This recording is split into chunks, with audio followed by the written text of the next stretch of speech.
Kelionės ir pragyvenimas iš jų yra tema, kurią aš tyrinėjau visus metus.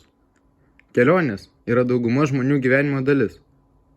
Kelionės dažniausiai siejamos su laisvalaikiu ir pramogomis, bet ne kaip darbas. O darbas juk turi būti patrauklus. Pats geriausias darbas. Tas darbas, į kurį eini kaip į šventę. Laukia kiekvienos darbo dienos, o būtent toks galėtų būti darbas keliaujant. Pažindinantis ir tuo pačiu dar suteikiantis visuomeniai informacijos.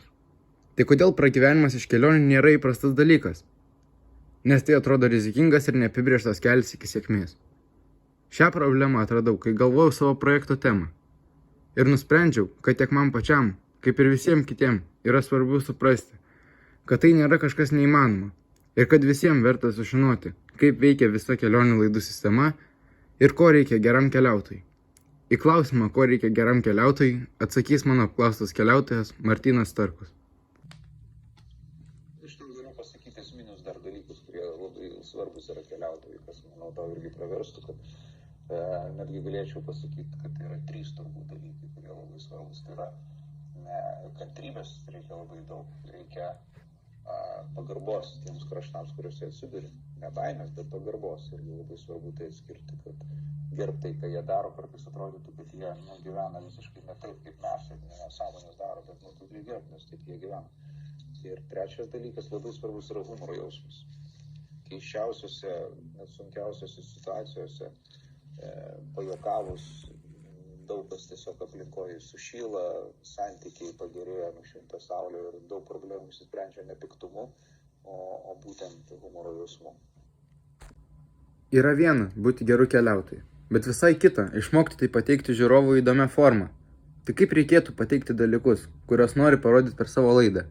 Kiekvienas projektas turi atrasti savo žiūrovą ir jeigu mano laidos yra mėgstamos čia Lietuvoje, nebūtinai ar bus mėgstamos kitur, nes paprasčiausiai skirtumai tarp mūsų yra kultūriniai, kaip ir kitose šalyse.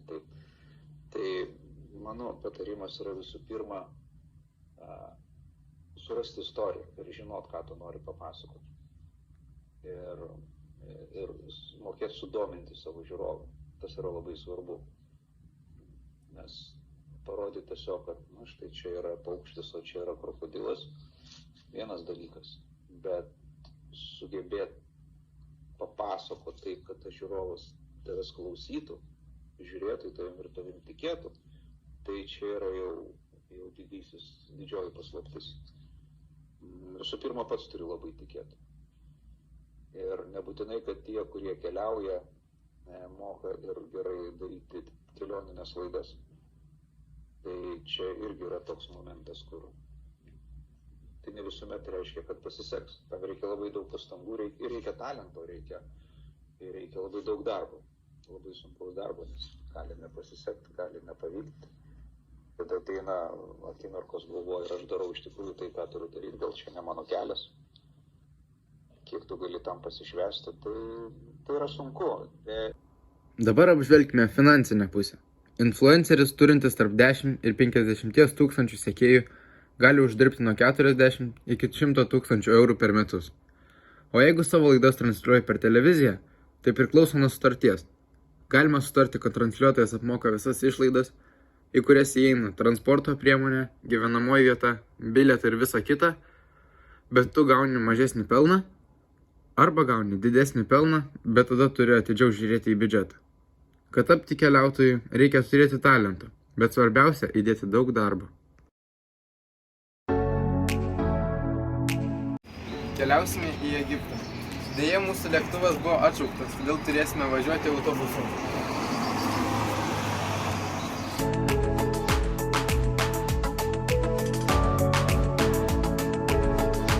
Egipto pradžios vieta. Seniausias medis Egipte.